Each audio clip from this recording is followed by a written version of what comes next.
Hello everyone and welcome back to the Classics of Philosophy. I'm your host Gabriel Turner, and as always, if you go on to enjoy the show and want to give your support, visit patron.podbean.com/classics of philosophy, or alternatively, visit our landing page at theclassicsofphilosophy.podbean.com. Thank you for tuning in, and I hope you enjoy the show.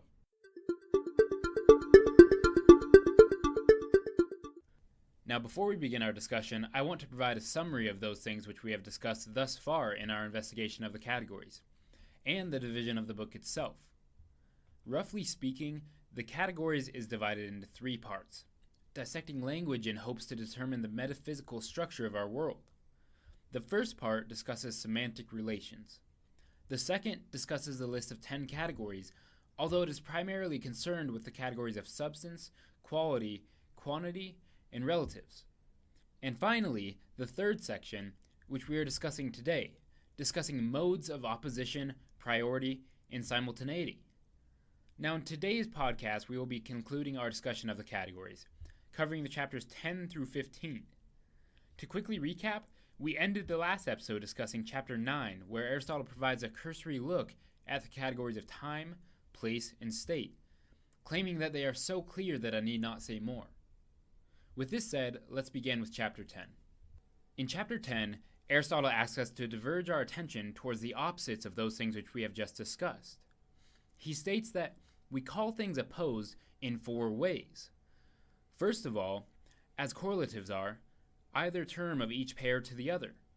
In the next place, as contraries are. In the third place, as privatives to positives. And lastly, as affirmatives to negatives. It will be these 4 distinct subsets of opposites that will take up the remainder of the chapter. To give a few examples, for correlatives, we may think of the terms double and half, which we have briefly discussed. Of contraries, good and bad. Of privative and positive terms, we may here mention blindness and sight. He is sitting and he is not sitting in the case of affirmatives and negatives. Let us first discuss correlatives. Aristotle distinguishes that when opposites are relatives, relating things, they are used in reference to something else. Double is referred to as double of something, and similarly with knowledge, being knowledge of something. Any terms of this kind have the same format, with half being half of the whole, squared being the square of some other thing, and so on. He concludes saying that all opposites, then, are explained by referring the one to the other, and using the genitive case or some other grammatical construction. Now, when opposites are contraries, they're not dependent upon the other, as it would be unreasonable to say that good is the good of the bad, but rather that it is the contrary of the bad, as in the case with colors such as white and black. These 2 types of opposition are distinct from one another and are not reliant upon another term for explanation or existence.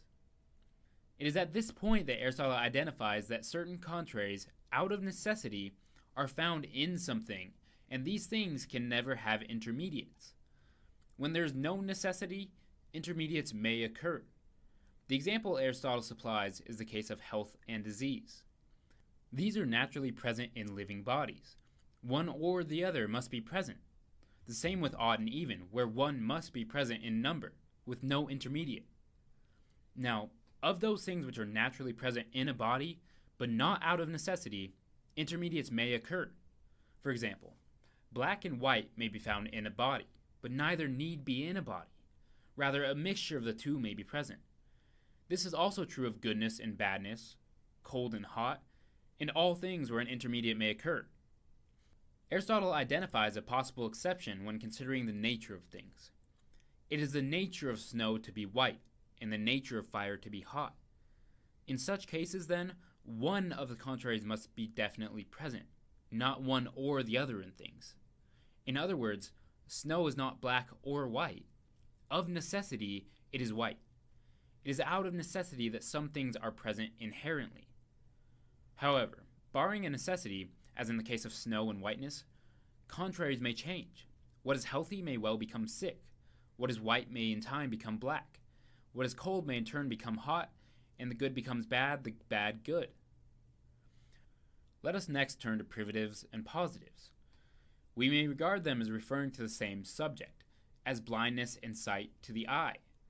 Sight is considered to be a positive, which refers to that faculty which should exist naturally. A privative, its opposite, the deprivation of that which is naturally present, as blindness is to the eye.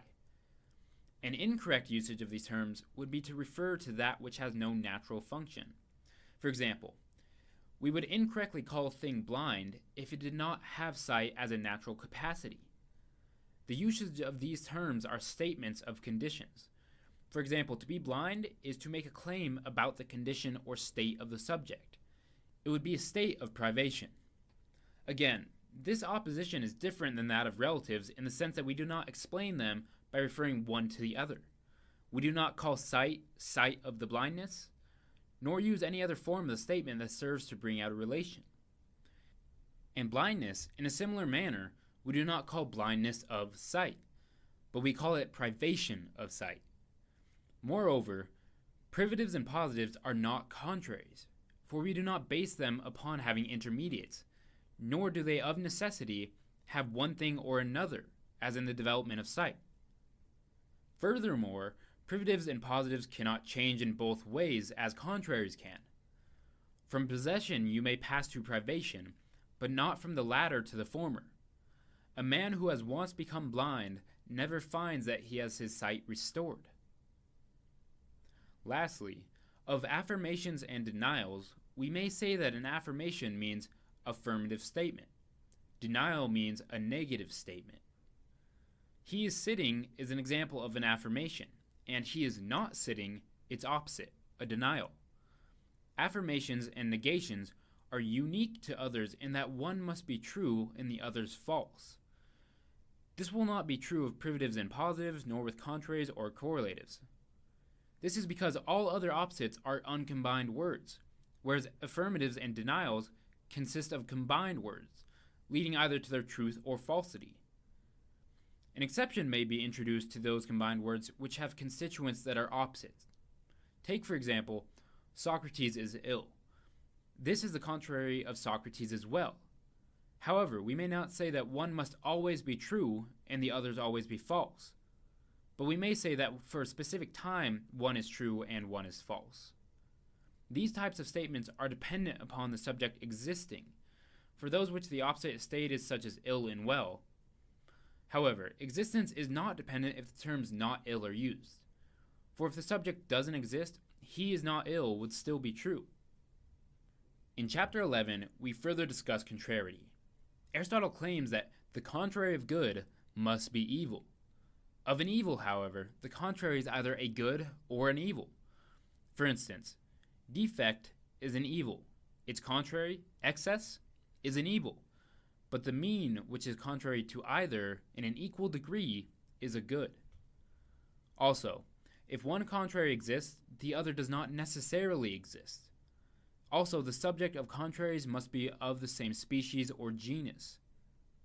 In addition, two contrary qualities always belong to one genus or else to the contrary genera, when they are not themselves genera. White, for example, and black will belong to the same genus, color.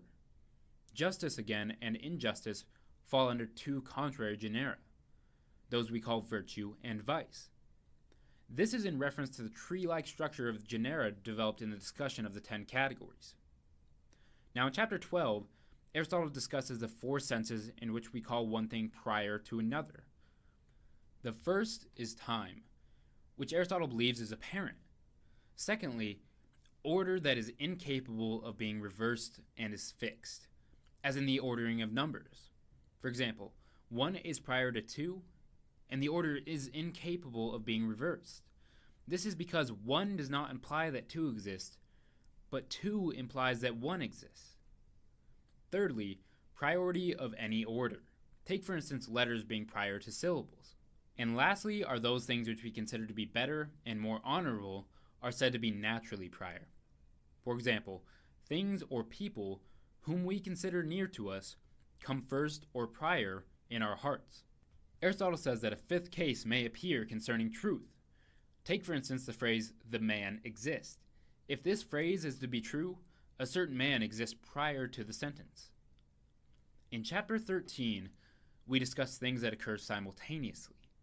Some things occur simultaneously in time, whereas others occur simultaneous in nature. The example Aristotle makes use of is the dependency of terms such as double and half. If one exists, so does the other, and of necessity, these existences occur simultaneously, meaning that if one were to disappear, so would the other, and similarly with their generation. Species marked off and opposed under one genus, each to the others, are called simultaneous in nature. I mean those marked off or divided by identical modes of division. That is to say, the winged species is called simultaneous in nature with both the aquatic and terrestrial. Again, this is in reference to the hierarchical structure developed in the categories previously discussed, much like the branching of a tree. In Chapter 14, Aristotle very briefly discusses 6 kinds of motion: generation, destruction, increase, diminution, alteration, and changes of place. He simply states that they are all distinct from one another, barring one exception in the case of alteration, where it may be argued that something is altered by another kind of motion.